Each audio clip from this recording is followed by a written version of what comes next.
இறைவனுடைய கிருபையினாலும் நபிகள் நாயகம் ஸல்லல்லாஹு அலைஹி வஸல்லம் அவருடைய துஆவின் பரக்கத்தினாலும் இன்னும்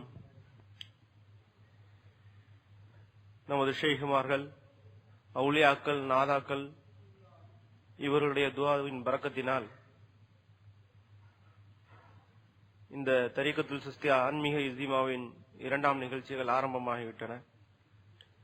இப்பொழுது நாம் அடுத்து சந்திக்க இருப்பது 2 பெரியார்களை. முதலில் எனது சகோதரரும் பாவாஜி ரஹ்மத்துல்லாஹி அலைஹின் கலீஃபாவும்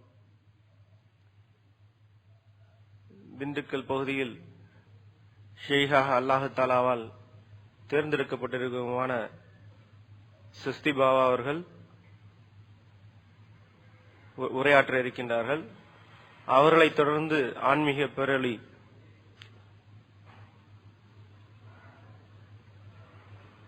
தற்காலங்களில் மிகவும் சிறப்புக்குரிய ஒரு நபர்களில் ஒருவராக இருக்கக்கூடிய மேன்மை தாங்கிய மௌலானா மௌலவி ஹஜரத் இனாமுல்லத்தர் பாவா என்று அழைக்கப்படும் ஹஜரத் ஷாஹுல் ஹமீத் அவர்கள், ஜமாலி ஹஜரத் அவர்கள், நம்முடைய ஹஜரத் கிப்லா அவர்கள் நம்மிடத்திலே உரையாற்ற இருக்கிறார்கள்.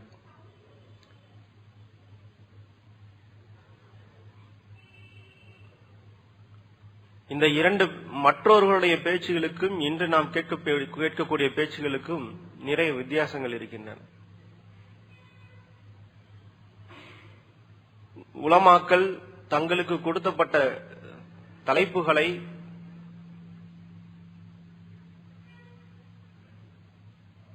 கிதாபுகளில் புரட்டி அதை ஆராய்ந்து இதற்கு என்ன அப்படிங்கிற பல விளக்கங்களை அவர்கள் பல சிரமங்களுக்கு மத்தியில் அவங்க அந்த செய்யறாங்க. இன்று பேச இருப்பவர்கள் தங்களுடைய இல்ஹாமியத்தான பேச்சுக்களை பேச இருக்கின்றார்கள்.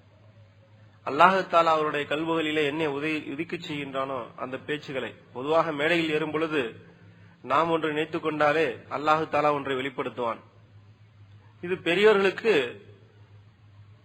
அதிகமாக இருக்கும். இன்ற இருவருமே அல்லாஹ்வால் தேர்ந்தெடுக்கப்பட்ட நடமாடும் அவுலியாக்களாக இருக்கக்கூடிய பெரியார்கள் ஆவார்கள். சிஸ்தி பாபா பத்தி பல சிறப்புகள் இருக்கு. ஒருமுறை கேரளாவிலிருந்து ஒரு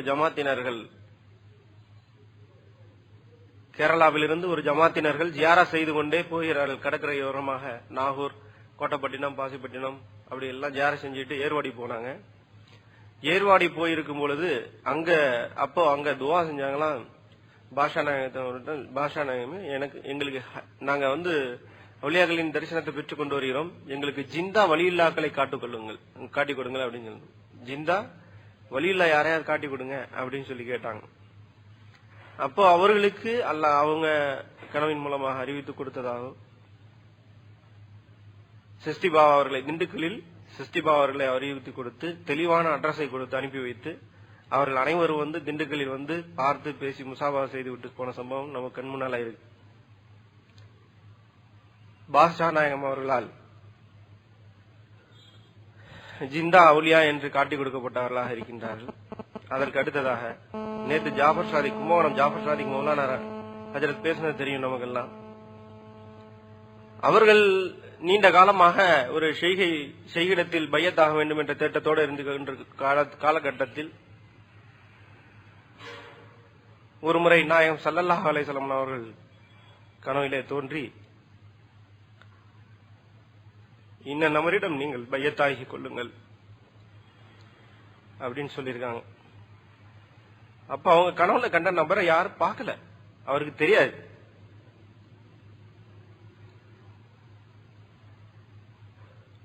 அதற்கடுத்து 3 மாதங்கள் கழித்து அந்த கனவு கண்டு 3 மாதங்கள் கழித்து திண்டுக்கல் வந்திருக்கும் பொழுது அப்துல் காதிர் ஹஜரத் அவர்கள் அவங்க தோஸ்தா இருக்கவங்க பாபா சந்திச்சுட்டு வரலாம் வாங்க அப்படின்னு சொல்லி கூட்டிட்டு வந்த பின்னால இவரை பார்த்தவுடன் தான் அவருக்கு அந்த கனவு நினைவு வந்தது. நாயகம் ஸல்லல்லாஹு அலைஹி வஸல்லம் அவர்கள் நம்மளை பார்த்து பையத்தாகி சொன்ன ஷேக் இவர்களாகத்தான் இருக்கிறார்கள் என்பதாக அவர்கள் கரம் பிடித்தார்கள். இது மிகப்பெரிய பாக்கியம். சொல்லப்பட்டது யாரு? ஒரு கண்ணியத்திற்குரிய ஒரு ஆலிம், கும்பகோணம் பகுதியில் நல்ல பேர் வாங்கியிருக்கக்கூடிய ஒரு கண்ணியத்திற்குரிய ஹாஃபில் காரி ஆலிமானவர்களை நாயகம் ஸல்லல்லாஹு அலைஹி வஸல்லம் அவர்கள் இவர்களிடத்தில் நீங்கள் பையத் ஆகிக் கொள்ளுங்கள் என்று சொல்லி காட்டுவது இருக்கின்றதே, இது என்ன சாதாரண விஷயமா? அப்போ அல்லாஹ்வால் தேர்ந்தெடுக்கப்பட்ட நாயகம் ஸல்லல்லாஹு அலைஹி வஸல்லம் அவர்களால் அவருடைய துஆவின் பரக்கத்தை பெற்றுக் கொண்டிருக்கக்கூடிய ஒரு ஷேகாக என் சகோதரர் இருக்கிறார், சிஸ்திபாவா இருக்கிறார்கள் என்ற நிலையை நாம் இன்ஷா அல்லாஹ் உணர்ந்து கொள்ள வேண்டும். நிறைய பேர் பேசுற மாதிரி பேருக்கும் புகழுக்கும் நாங்க வேலை செய்யல. அல்லாஹ்வுடைய இஷாராக்கள், பெரியாருடைய கட்டளைகள், இவற்றைத்தான் இன்று நாங்கள் செயல்படுத்திக் கொண்டிருக்கின்றோம். சிஸ்திபாவை பத்தி இன்னும் நிறைய விஷயங்கள் சொல்லலாம். அல்லாஹ் தஆலா அனைவருக்கும் அவர்களை விளங்கக்கூடிய ஆற்றலையும் தந்து அருள் புரிவானாக. அவர்கள் மூலமாக நம்முடைய கல்விகளை தூய்மைப்படுத்தக்கூடிய பணியை அல்லாஹ் தஆலா வாங்கி கொண்டிருக்கின்றான். அவரிடத்தில் பையத்தாகி இருக்கக்கூடிய முரீதின்கள் அந்த நசீபை நல்ல முறையில் பயன்படுத்திக் கொள்ள அல்லாஹ் தஆலா தௌஃபீக் செய்து அருள் புரிவானாக. இப்பொழுது அவருடைய பேச்சை கேட்போம். அஸ்ஸலாமு அலைக்கும் வரஹ்மத்துல்லாஹி தஆலா வபரகாத்துஹு. அன்பிற்குரியவர்களே, நாம ஒன்றும் பேசுறதுக்கு ஒன்றும் பெரிய ஆலிம் இல்லை, இன்னும் மார்க்க பிரச்சாரம் மக்கள் மத்தியில பேசக்கூடிய அளவுக்கு பெரிய பிரச்சாரம் என்று சொல்லக்கூடிய மேடை பேச்சாளனும் இல்லை.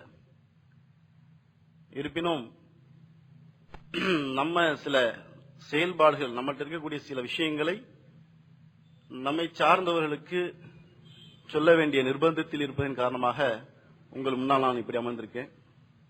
அல்லாஹ் கபூல் செய்வானாக, நம் மீது அருள் புரிவானாக. ஒரு சில விஷயங்களை நசீகத்தின் அடிப்படையில் தான் நான் செய்யறேன் ஒழிய பயான் செய்ய அளவுக்கு தகுதியோ நமக்கு இல்மோ இல்லை. என்னிடத்தில் பயத்தான முரீதீன்களுக்கு அவர்களுடைய வாழ்க்கையில் இருக்கக்கூடிய அல்லாஹ்வுடைய நெருங்கருக்கு தடையாக இருக்கக்கூடிய விஷயங்களை களைந்தெறிவது ஒரு ஷேഖுடைய கடமையாக இருக்கின்றது. அந்த அடிப்படையில் அவர்களுக்கு அவ்வப்போது நாம் செய்யக்கூடிய உபதேசங்கள் அல்லாஹ் கொடுத்த இல்மை கொண்டு நம்மால் முடிந்த அளவுக்கு செய்து வருகின்றோம். அந்த நிலையில் தான் இப்பொழுது நான் உங்களெல்லாம் பேசுறதுக்காக உட்கார்ந்துருக்கேன். ஃபாரூக் பாவா அவங்களும் பேச சொல்லிட்டே இருந்தாங்க, நேற்றுன்னு சொல்லிட்டே இருக்காங்க சிஸ்தி பாவா பேசுவாங்கன்ட்டு. அந்த சூழல்ல இப்ப உட்கார்ந்துருக்க முன்னால இன்ஷா அல்லாஹ் நம்ம இந்த பேசுறதுக்கு முன்னால ஒரு அமலை செஞ்சுட்டு இன்ஷா அல்லாஹ் செஞ்சா நல்லா இருக்கும்னு நினைக்கிறேன்.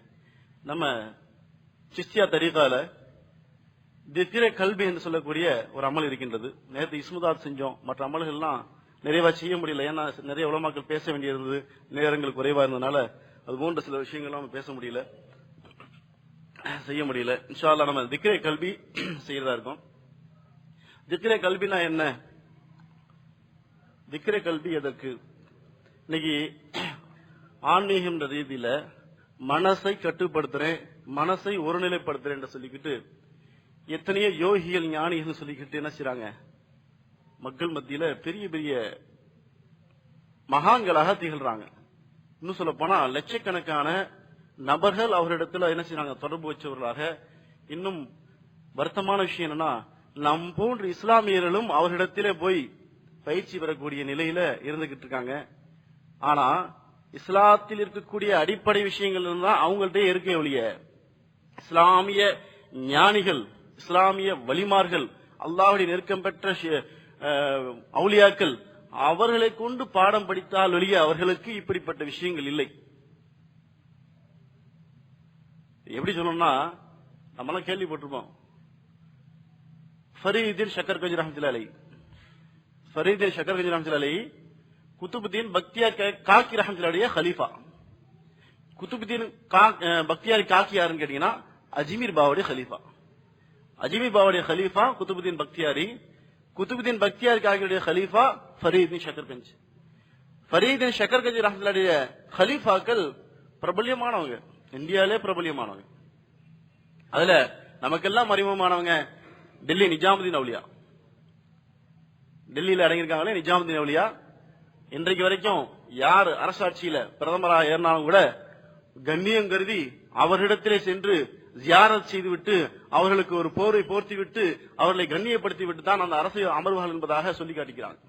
அந்த அளவுக்கு பொதுமக்களும் கண்ணியப்படுத்தக்கூடிய நிலையில மிகப்பெரிய வலியுள்ளாக நிஜாமுதீன் அவுலியா திகழ்ந்து கொண்டே இருக்கின்றார்கள். அவர்கள் யாருடைய கலீஃபா என்றால் நம்ம ஃபரீதின் ஷக்கர் என்கிறவங்களுடைய கலீஃபா இருக்காங்க. அது மட்டுமல்ல, சுல்தான் அல்தமிஷ் ரஹ்மத்துல்லாஹி அலைஹி இரண்டாம் அடிமை பேரரசராக வாழ்ந்தவர்கள். சுல்தான் அல்தமிஷ் குதுப் மீனார்ல அவங்களுடைய மஜார் இருக்கு. அது விளக்கமா போய் கேட்டா தான் அதை பார்க்கும்போது தான் தெரியும் அவங்களுடைய மஜார் இங்க அமைஞ்சிருக்கு அப்படின்னா. அந்த அளவுக்கு ஒரு ஒரு ஒரு என்னன்னா மக்கள் நம்ம இஸ்லாமியர்கள் தேட்டம் இல்லாதனால அந்த மாதிரி அப்படிப்பட்ட அரசர் மட்டுமல்ல பெரிய வலியுல்லா அவங்களுடைய கபருக்கு அவங்களும் நம்ம ஃபரீது ஷக்கர் ரஹ்மத்துல்லாஹி கலீஃபான்னு சொல்லப்படுகின்றது. அது மட்டுமல்லாம நம்ம சில்சிலால ஆனி பாபா ரஹ்மத்துல்லாஹி தேவபந்து பெரியார்கள் இப்படியே நம்ம சில்சிலா போய்கிட்டே இருக்கு. ஃபரீது ஷக்கர் ரஹ்மத்துல்லாஹி போறதுக்கு இடையில அலாவுதீன் அலி அஹமது சாபிரி ரஹ்மத்துல்லாஹி அலைஹி அவர்கள், இந்த அலாவுதீன் அலி அஹமது சாபிரி ரஹ்மத்துல்லாஹி அவர்களிடத்திலே மூலமாகத்தான் நம்முடைய சில்சிலா வருகின்றது. நிஜாமுதீன் அவுலியா அவர்கள் மூலமாக வரக்கூடியது நம்ம அடுத்து வகையில வருது. நிஜாமுதீன் அவுலியாக்களுடைய சக ஹலீஃபாக இருந்தவர்கள் அலாவுதீன் அலி அஹமது சாபிரி கல்லீரி ஷரீஃப் அடங்கியிருக்காங்க. அவங்களுடைய மஜார் ஏர்வாடியை போன்று இருக்கும். அவங்களுடைய செயல்பாடுகள் அங்க பாத்தீங்கன்னா 2-3 ஜியாரத் செஞ்சிருக்கோம். ரொம்ப பெரிய சிறப்பு மிக்க வலியுல்லா. இன்னும் சொல்லப்படுது அவர்கள் வஃபாத்தாகி அவருடைய சிறப்புகளுக்கு அளவே இல்லை. ஏன்னா நம்மெல்லாம் அதாவது குழப்பவாதியான சிந்தனையில நம்ம உட்காரல, நம்ம உட்காரல, பேசக்கூடிய கருத்துக்கள்ல தப்பான அர்த்தங்களை பார்க்கக்கூடிய நோக்கத்திலே உட்காரல. அதனால உங்கள்ட்ட நான் சொல்றேன், அலாவுதீன் அலி அஹமது சாபிர் ரஹ்மத்துல்லாஹி அவர்கள் எப்படிப்பட்ட சிறப்பு மிக்கவர்கள் என்றால், அவர்களுடைய முரீது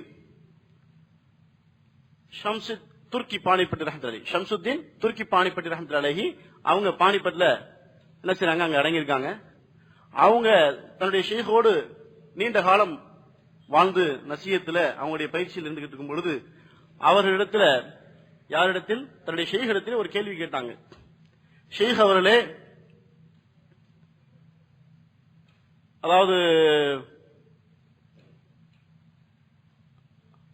அதாவது என்ன சொல்லப்படுதுன்னா, அவங்க சொன்ன விஷயம் நான் பேச்சில ஆரம்பிச்சிட்டேன்.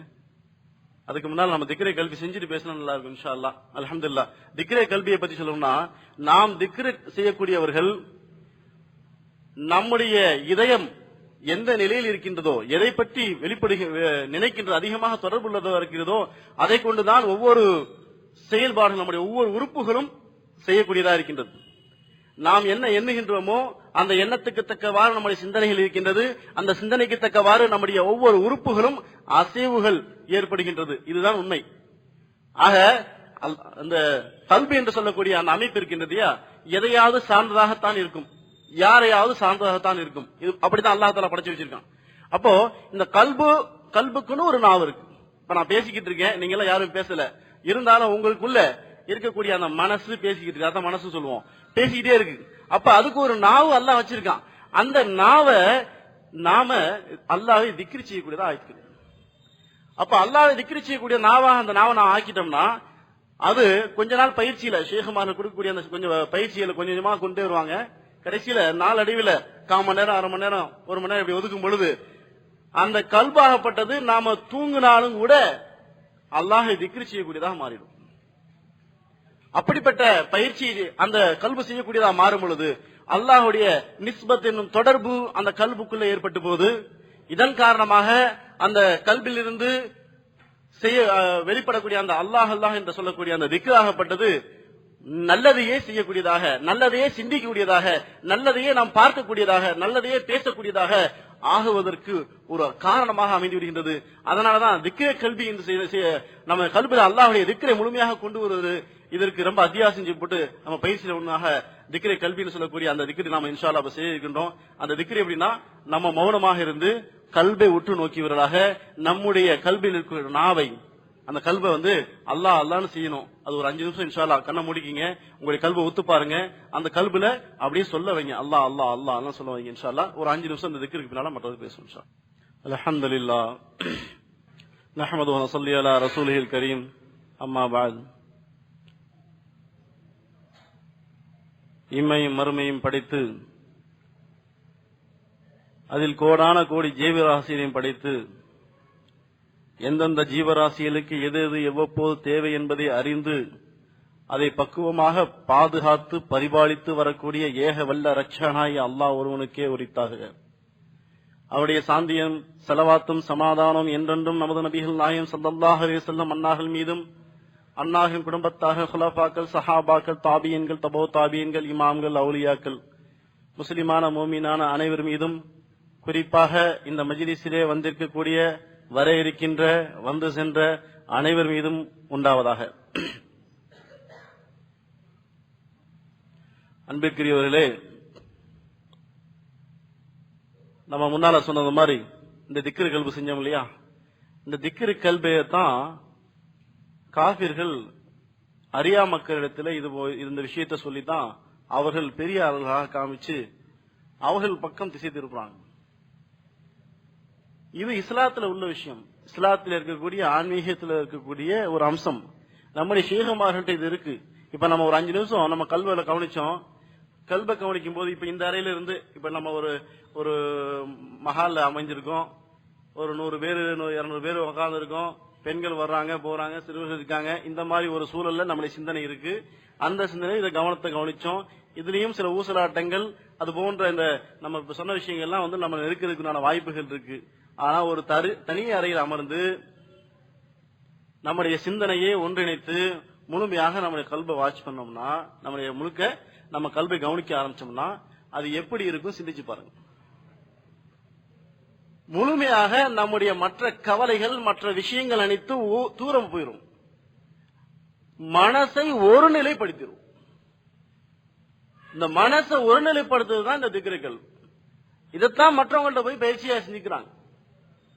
இப்ப மற்ற இடத்துல போகும்போது சிலர் ஓம்னு சொல்லி கொடுப்பாங்க, சிலர் அவங்க இருக்கக்கூடிய நினைவுகத்தக்கவர் சொல்லி கொடுப்பாங்க. சில இஸ்லாமியில போனா கூட அப்படிப்பட்டவங்க நான் கேள்விப்பட்டிருக்கேன். உங்களுக்கு விருப்பமான தெய்வங்கள் நீங்க கூப்பிட்டுக்குங்க, லா இலாஹ இல்லல்லாஹ் ஒருத்தர் சொன்னா நான் லா இலாஹ இல்லல்லாஹ் சொல்லிக்கிறேன் அப்படின்னாரு. இது போன்று அந்த அமைப்புகள்ல சிந்தனைகள்ல நம்முடைய செயல்பாடுகள் இஸ்லாத்தில் இருப்பதைத்தான் அவர்கள் செய்கின்றார்கள் ஒழிய இஸ்லாத்தை இல்லாத இல்லை. நாம் அதை அறியாதவர்களாக இருப்பதன் காரணமாக, அதை விளங்காதவர்களாக இருப்பதன் காரணமாக அவர்களிடத்தில் நாம் செல்லக்கூடிய சூழ்நிலை ஏற்பட்டு அல்லாஹ் பாதுகாக்கணும். ஏன்னா நம்ம செய்யறது எதுவுமே வீணாக கூடாது. எது செஞ்சாலும் அல்லாஹுக்காக இருக்கணும். எது செய்தாலும் அல்லாஹுக்காக இருக்கணும். அப்படிப்பட்ட செயல்கள் தான் ஆக்குவதற்கு தான் அல்லாஹாலா நம்ம படைச்சிருக்காங்க. அல்லாஹ் அப்படிதான் அல்லாஹ் சொல்லி காட்டுறான். படைச்ச நோக்கத்தை பத்தி சொல்லும் போது அல்லாஹுடைய சிந்தனையில் இருக்கணும். அதுக்காக தான் படைச்சேன்னு சொல்றான். அவனை வணங்கணும். அந்த நோக்கத்திற்காக தான் படைச்சேன்னு அல்லாஹ் சொல்றான். அப்போ அந்த மாதிரி சிந்தனைகள் நமக்கு வர வேண்டும். அந்த வரணுங்கிற நோக்கத்துல தான் இப்படிப்பட்ட இஜ்திமாக்களை கூட்டி நாம் அல்லாஹை மறந்திருந்த நிலையில் இருப்பவர்களை மறந்த நிலையில் இருந்தாலும் அல்லாஹை அவ்வப்போது ஞாபகப்படுத்த தூண்டக்கூடிய ஒரு அம்சத்தை செய்ய வேண்டும் நோக்கத்தில் தான் நாம் மஷாயிஹுமாருடைய விருப்பத்தை தான் நாம செய்து கொண்டிருக்கோம். திக்ரே கல்வி சம்பந்தமா சொல்லும் போது இது எப்படி அவங்க எல்லாம் போகுது அப்படின்னு பார்த்தா, காஃபிர்கள் எப்படி போகுதுன்னு பார்த்தா, நம்ம சொல்லிட்டு வந்தோம் இல்லையா, ஃபரீத் ஷக்கர் கஞ்சி அலைஹி அலாவுதீன் அலி அஹ்மத் சாஹிப் ரஹ்மத்துல்லாஹி ஒரு விஷயம் சொல்லிக்கிட்டு இருந்தேன். அலாவுதீன் அலி அஹ்மத் சாஹிப் ரஹ்மத்துல்லாஹி அவர்களை பற்றி சொல்லும் பொழுது அவருடைய முரீதாக இருக்கக்கூடிய ஷம்சுத்தீன் துர்க்கி பாணிப்பட்டி ரஹ்மத்துல்லாஹி அவர்களிடத்தில் கேட்கின்றார்கள், ஷேഖ்னா அவர்களே, ஃபனா என்றால் என்ன, ஃபகா என்றால் என்ன? ஃபனா என்றால் என்ன, ஃபகா என்றால் என்ன என்பதாக கேட்கின்றார்கள். அதற்கு ஷேக் அவர்கள் அலாவுதீன் அலி அஹ்மத் சாஹிப் ரஹ்மத்துல்லாஹி அவர்கள், என்னுடைய மௌத்திற்கு பின்பு, என்னுடைய மரணத்திற்கு பின்பு என்னுடைய ஜனாசாவை ஒருவர் தொலை வைக்க வருவார். அவரிடத்தில் நீங்கள் கேட்டு தெரிந்து கொள்வதாக சொல்லிவிடுகின்றார்கள். அவருடைய காலங்கள் நடக்க போகின்றது. அவர்களும் வஃபாத் ஆகிவிடுகின்றார்கள். அப்பொழுது அவர்களை கஃனிட்டு முறையாக செய்ய வேண்டிய காரியங்களை செய்து ஜனாசாவை கொண்டு வைத்து விடுகின்றார்கள். மக்கள் எல்லாம் எதிர்பார்க்கின்றார்கள். இவர்களிடத்தை சொல்லிவிட்டு போனார்களே, ஒருவர் வருவார் என்பதாக, யார் முன்னுக்கு வருகிறான் என்பதாக இவர்களும் பார்த்துக் கொண்டிருக்கின்றார்கள்.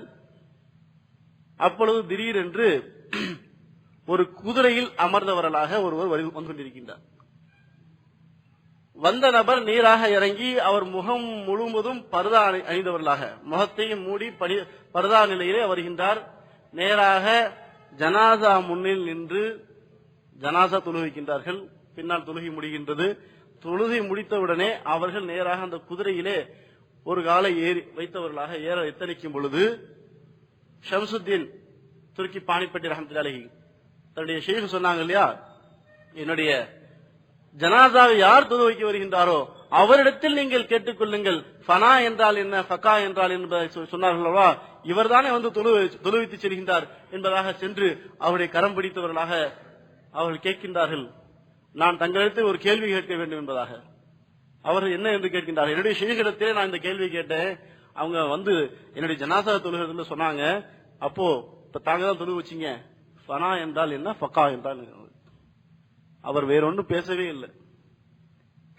தன்னுடைய பர்தாவை நீக்கினார்கள், தன்னுடைய முகத்திலே நீக்கினார்கள். என்ன ஆச்சரியம், அல்லாஹுக்கு பெரிய ஆச்சரியம் இல்லை. எவருடைய ஜனாதா அங்கு இருக்கின்றதோ அவர்தான் நிற்கின்றார். எந்த அலாவுதீன் அலி அஹமது சாபிர் ரஹ்மத்துல்லாஹி அவர்களுடைய ஜனாதா அங்கு இருக்கின்றதோ அவர்கள் தான் வந்து தொலை வைத்து விட்டு செல்கின்றார்கள். இவர்களுடைய சிறப்பை பற்றி நாம் சொல்வதற்கு என்ன, அல்லாஹ் நாடினால் எல்லாமே லேசு. நமக்கு அது பெரிய விஷயம் தான், சிந்திப்பதற்கு பெரிய விஷயம். அதனாலதான் சொன்னேன், குழப்பவாதிகள் மத்தியில் நான் அதை பேசவில்லை. இந்த விஷயங்களை ஆன்மீக சம்பந்தப்பட்ட விஷயங்கள் இல்லையா, அந்தந்த நிலைக்கு தக்கவாறு போகும்போதுதான் தெரியும்.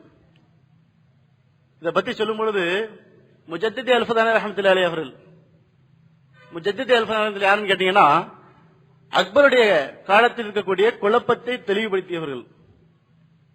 அக்பர் அவர்களுடைய அந்த புதுமையான ஒரு மார்க்கத்தை அவர்கள் கொண்டு வரும் பொழுது அப்பொழுது ஏற்பட்ட குழப்பத்தை முஜத்திதி அல்ஃபதானி ரஹ்மத்துல்லாஹி அவர்கள் தெளிவுபடுத்தினார்கள், ஷரியத்தை நிலைப்படுத்தினார்கள் என்பதாக சொல்லப்படுகின்றது. அவர்கள் பஞ்சாபில் இருக்கக்கூடிய சர்ஹிந்த் என்று சொல்லக்கூடிய ஊர்ல அவங்க அடங்கியிருக்காங்க. அந்த முஜத்திதி அல்ஃபதானி ரஹ்மத்துல்லாஹி அவர்களை பற்றி சொல்லும் பொழுது வடநாட்டில் உள்ள உலமாக்கள் பெரிதாக கருதி சொல்வார்கள், இவர்கள் வருகை அல்லாஹ் தஆலா ஆக்கி வைக்கவில்லை என்றால் இந்தியாவில் இஸ்லாம் இருக்காது, இஸ்லாமியர்கள் இருக்க மாட்டார்கள். அப்பேற்பட்ட ஒரு குழப்பம் அக்பருடைய காலத்தில் நிகழ்ந்தது என்பதாக சொல்லப்படுகின்றது. முஜத்திதி அவருடைய சிறப்பை பாத்தீங்கன்னா எப்படிப்பட்ட சிறப்பு. இஸ்லாத்துல இன்னைக்கு நம்ம எல்லாம் வாழ்ந்துகிட்டு இருக்கோம், இந்த பகுதியில் நம்ம எல்லாம் வாழ்ந்துகிட்டு இருக்கோம் அப்படின்னா அது அவங்களும் ஒரு காரணம் சொல்லி அப்படிப்பட்ட மிகப்பெரிய ஒரு சிறப்பு அவங்களுக்கு இருக்குது. சாதாரண பெரியார் அல்ல முஜத்திதி அல்ஃபதானி அஹமது என்று சொல்லக்கூடியவர்கள். ஷரியத்தை முழுமையாக மக்கள் மத்தியிலே நிலைத்து நிப்பாட்டினாங்கன்னு சொல்றாங்க.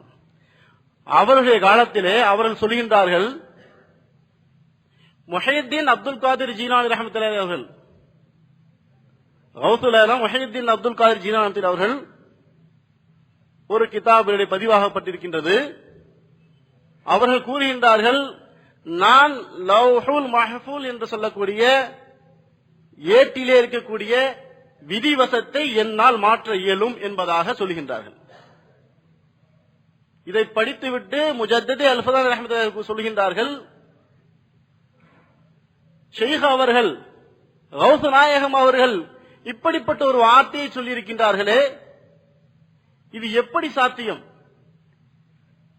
லவ்ஹுல் மஹ்ஃபூல் என்று சொல்லக்கூடியது அது அல்லாஹ் சம்பந்தப்பட்ட விஷயமாயிற்று, அப்படிப்பட்ட விஷயத்தையும் மாற்ற இயலும் என்னால் என்பதாக சொல்லி காட்டியிருக்கின்றார்களே, இது எப்படி சாத்தியம் என்பதாக நான் நினைத்தேன் என்பதாக சொல்லி காட்டினார். யார் சொல்றா? முஜத்திதி அல்ஃபதானி ரஹ்மத்துல்லாஹி சொல்றாங்க. இருப்பினும் நான் அந்த நிலையை அடைந்த போது முடியும், நம்மாலும் முடியும் என்பதை நான் உணர்ந்தேன் என்பதாக முஜத்திதி அல்ஃபதானி ரஹ்மத்துல்லாஹி சொல்லி காட்டுறாங்க. அப்போ இது மாதிரி இந்த ஆன்மீகம் பேசலாம், எவ்வளவு நாள் பேசிட்டே இருக்கலாம். நானும் பேசலாம், வரவங்க பேசிட்டே போவாங்க, பேசுறதையும் கேட்டுட்டே இருக்கலாம். கேட்கிற வரைக்கும் சில நேரம் இனிக்கும், சில நேரத்தில் இதெல்லாம் இப்படிலாம் சாத்தியமா அப்படின்னு தோணும். ஆனா அந்த வாழ்க்கை நமக்குள்ளே வரும் பொழுது, அந்த நிலையை நாம் பெரும் பொழுதுதான் இப்படிப்பட்ட நிலையெல்லாம் அல்லாஹ் வச்சிருக்கான் அப்படின்ற உணர்வு நமக்குள்ள வருமே ஒழிய, அப்படிப்பட்ட நாதா முஜத்திதி அல்ஃபதானி அவர்கள் கூட சொல்கின்றார்கள் என்றால் பார்த்துக் கொள்ளுங்கள். ஆக நாம் எந்த நிலையில் இருக்கின்றோமோ அந்த நம்முடைய இல்முக்கு தக்கவாறு தான் நம்ம செயல் இருக்கும். நம்முடைய என்ன இல்மு இருக்கோ அதுக்கு தக்கவாறு தான் செயல்பாடு இருக்கும்.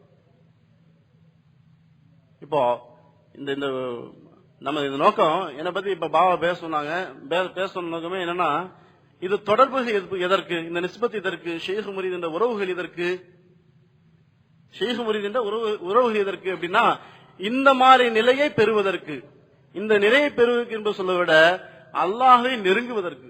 அந்தந்த நிலைகளை கொடுப்பது அல்லாஹ்வுடைய விஷயம். நமக்கு அல்லாஹ்தாலா கண்ணியத்தை கொடுக்கிறது அது அவன் விஷயம். நமக்கு அல்லாஹ்தாலா பட்டத்தை அளிப்பது அது அவனுடைய விஷயம். அல்லாஹ்தாலா நமக்கு பதவியை கொடுப்பது அது அவனுடைய விஷயம். அது அவன் சம்பந்தப்பட்ட விஷயம். அவன் என்ன சொல்றானோ அதை செஞ்சுட்டு போதுதான் நம்முடைய விஷயம். நாம் என்ன செய்ய வேண்டும் என்றால், அடியார்களாக இருக்கக்கூடிய அப்தாக இருக்கக்கூடியவர்கள் அல்லாஹின் பக்கம் நெருங்க வேண்டும், இறை நெருக்கத்தை பெற வேண்டும், இறை நிலையை நாம் எல்லா நேரமும் தொடர்போடு இருக்க வேண்டும். அப்படிப்பட்ட சூழலை ஏற்படுவதற்கு தான் ஷேக் முரீத் என்ற பந்தம்.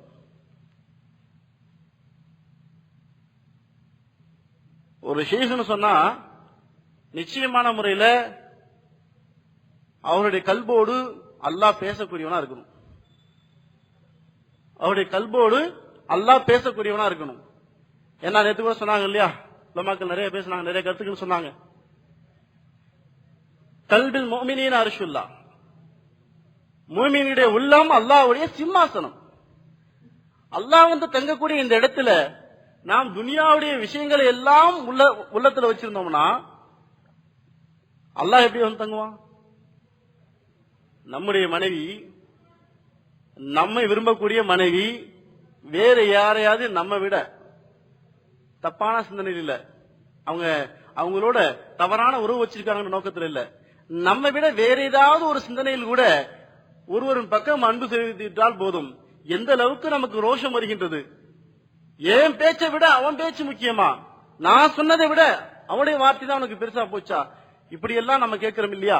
நம்மை சார்ந்தவர்கள், நம்முடைய தொழிலாளி, நமக்கு வேலை செய்யக்கூடிய வேலைக்காரர்கள், இப்படி எந்த நிலையில போனாலும் பார்த்தோம்னா நமக்கு கட்டுப்பட்டவங்க நம்மளைத்தான் நேசிக்கணும், நம்முடைய சொல்லத்தான் கேட்கணும்.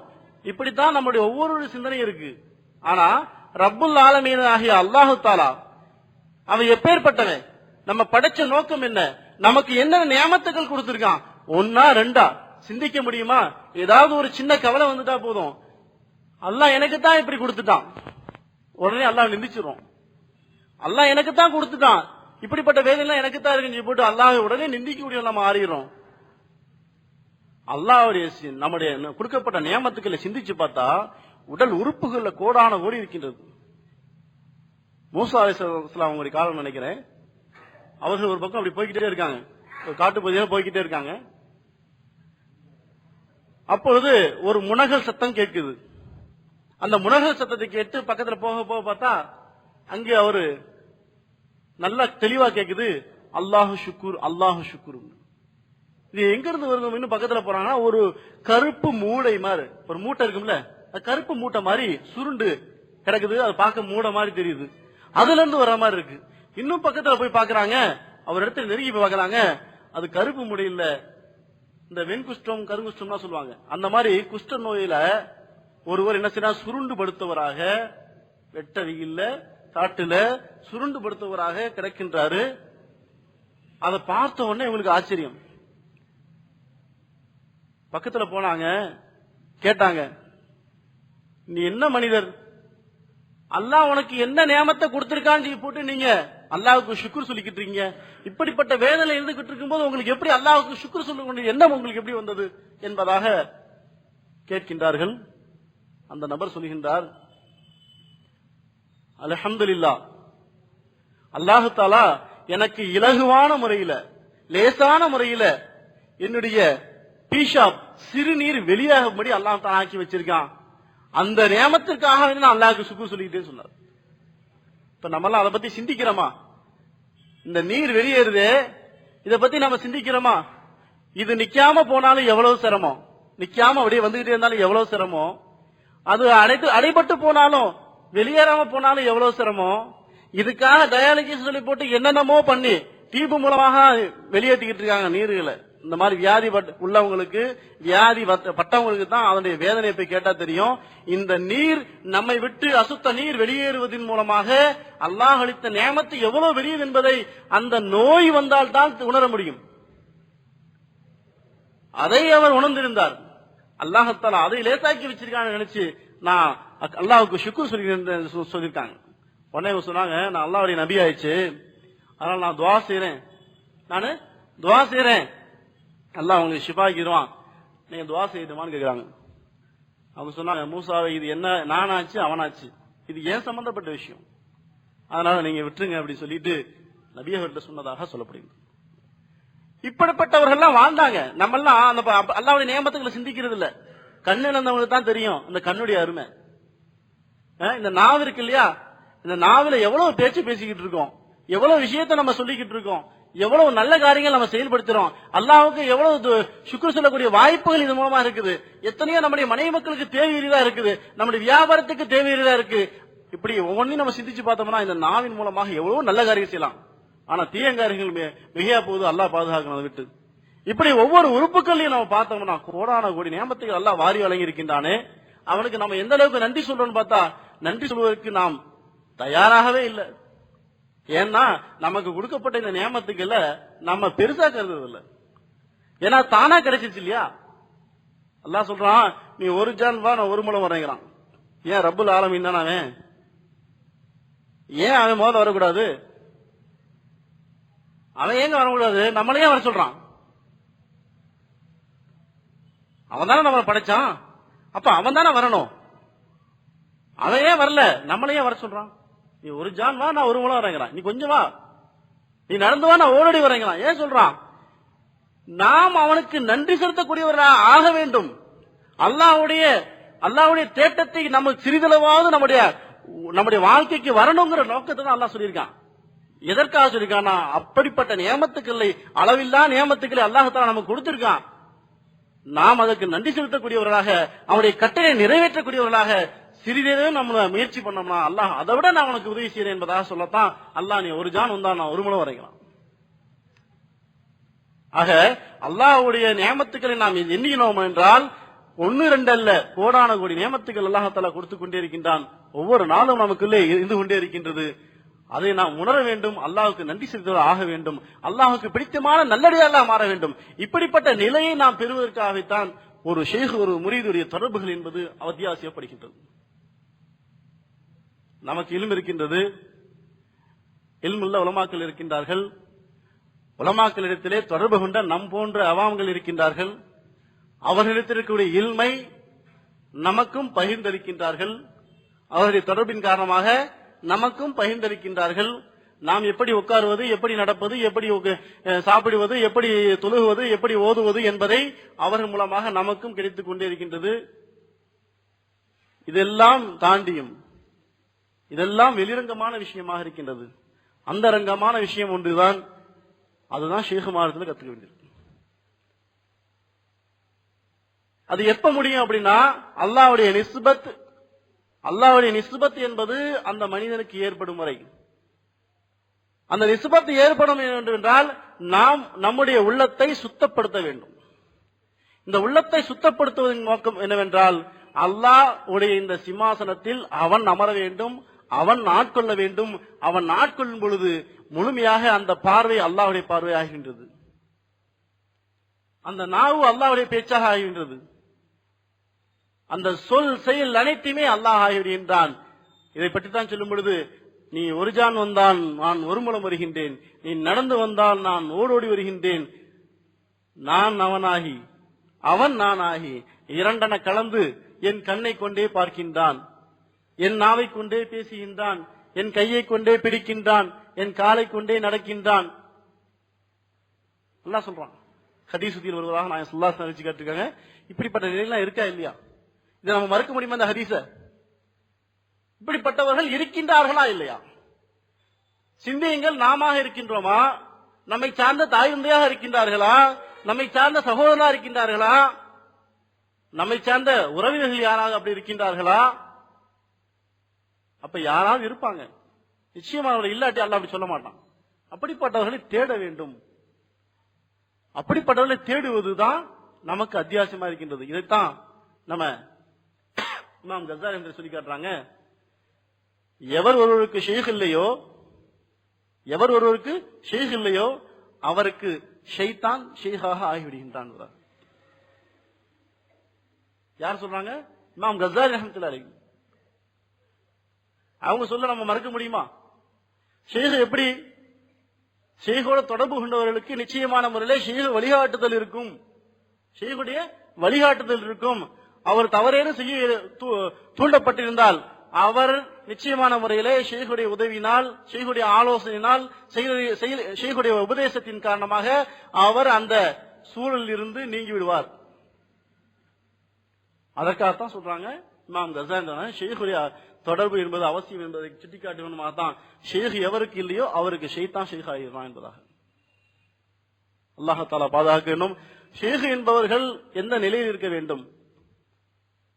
ஒரு ஷேக் ஒரு முரீதுக்கு எப்படி தெரியும்? ஒரு முரீதுக்கு ஒரு ஷேக் எப்படி தெரியுமா? ஷேக் என்பவர் முரீதுக்கு அல்லாஹ்வுடைய நியமத்தாக இருக்கின்றார். ஒரு ஷேக் என்பவர் முரீதுக்கு அல்லாஹ்வுடைய நியமத்தாக இருக்கின்றார். ஒரு முரீது ஷேகுக்கு எப்படி தெரியுமா? ஷேகுக்கு பத்தி சொன்னோம், முரீதுக்கு அல்லாஹ்வுடைய நியமத்தை ஆக்கி வச்சிருக்கான் ஷேக அப்படி சொல்றோம். ஒரு முரீதுக்கு ஒரு ஷேகுக்கு ஒரு முரீது எப்படி தெரியுமா? அமானிதம். ஒரு முரீது ஷேகுக்கு அமானிதம். நம்ம எல்லாம் பல தடவை சிந்திச்சு அல்லாஹ்க்கு சுக்ர் சொல்றது. அல்லாஹ் பிடிக்க ஆரம்பிச்சோம்னா நம்ம எல்லாம் பதில் சொல்ல முடியாது. ஏன்னா நம்ம தொடர்பு கொண்ட பிள்ளைங்க ஏதோ நமக்கு தேவையான ஹிதமத்தெல்லாம் செய்யறாங்க, இதெல்லாம் அல்லாஹ் கேள்விக்கு ஆரம்பிச்சாச்சுங்க பதில் சொல்ல முடியாது.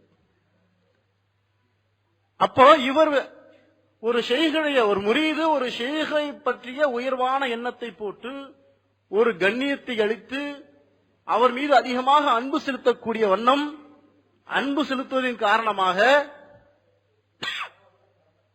அவர் அவருடைய அந்த ஷேகுக்கு உண்டான ஹிதுமத்தை செய்கின்றார். ஆக இது எப்பேற்பட்ட நிலை? இந்த நிலையை நாம் ஒரு ஷேக் உணர வேண்டும்.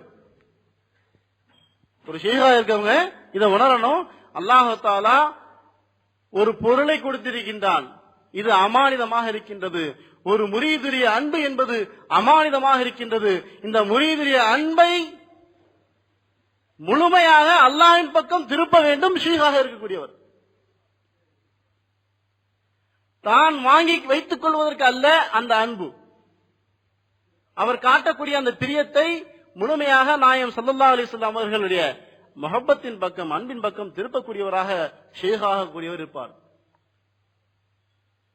நாயகம் ஸல்லல்லாஹு அலைஹி வஸல்லம் அவர்கள் தான் வாழ்ந்த காலத்தில் இருந்து கூட, இன்னும் வாழ்ந்து கொண்டிருக்கக்கூடிய மறைவாக இருக்கக்கூடிய இந்த காலத்தில் இருந்து கூட நிச்சயமான முறையில் தன் மீது வைத்த அன்பை முழுமையாக அல்லாஹ்வின் பக்கம் திருப்பிக் கொண்டே இருப்பார்கள், கொண்டிருக்கின்றார்கள். நாயகம் ஸல்லல்லாஹு அலைஹி வஸல்லம் அவருடைய ஒவ்வொரு சுன்னத்தும் அல்லாஹ்வுக்கு விருப்பமானது, ஒவ்வொரு செயலும் அல்லாஹ்வுக்கு விருப்பமானது. அதை தூண்டக்கூடியவராக ஷேக் இருப்பார். ஆக இலகுவான முறையிலே ஒரு ஷேக் இடத்துல ஒருத்தர் அன்பு செலுத்திட்டாருன்னா, ஒரு ஷேக் இடத்துல முழுமையான அன்பு வச்சிட்டாருன்னா, அந்த ஷேக் காமிலாக இருந்து முழுமையாக பரிபூர்ணமான நாயகம் ஸல்லல்லாஹு அலைஹி வஸல்லம் அவருடைய சுன்னத்தான வாழ்க்கையை அவர் வாழ்ந்து கொண்டிருக்கும் பட்சத்தில் அந்த முரீது நிச்சயமான முறையிலே அந்த நாயகம் ஸல்லல்லாஹு அலைஹி வஸல்லம் அவருடைய தொடர்பை இலகுவான முறையில் எட்டி பிடிக்க முடியும். இந்த இடத்துல தான் தேடி பிடிக்க வேண்டியிருக்கு. இமாம் கஸாலி சொல்றாங்க, நீங்க ஒரு ஷேகை பிடிக்கிறதுக்கு முன்னால ரொம்ப யோசனை பண்ணிக்கங்க.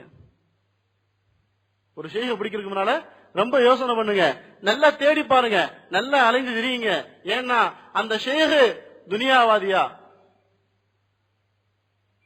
இல்ல ஆகிரத்திற்கு சிந்தனை உள்ளவரா? இதை பத்தி எல்லாம் நிறைய சொல்லியிருக்காங்க. ஃபாரூக் பாவாஜி ரஹ்மத்துல்லாஹி நிறைய சொல்லுவாங்க இது சம்பந்தமா, ஷேக் எப்படி இருக்கணும்னு. நம்ம ஆலிபா ரஹ்மத்துல்லாஹி விட ஷேக் காமில் ஒரு கிதாபு விட்டுருக்காங்க தமிழாக்கத்துல, அதெல்லாம் படிச்சா தெரியும் ஷேக் எப்படி இருக்க வேண்டும், எப்படி ஷேக் தேட வேண்டும்.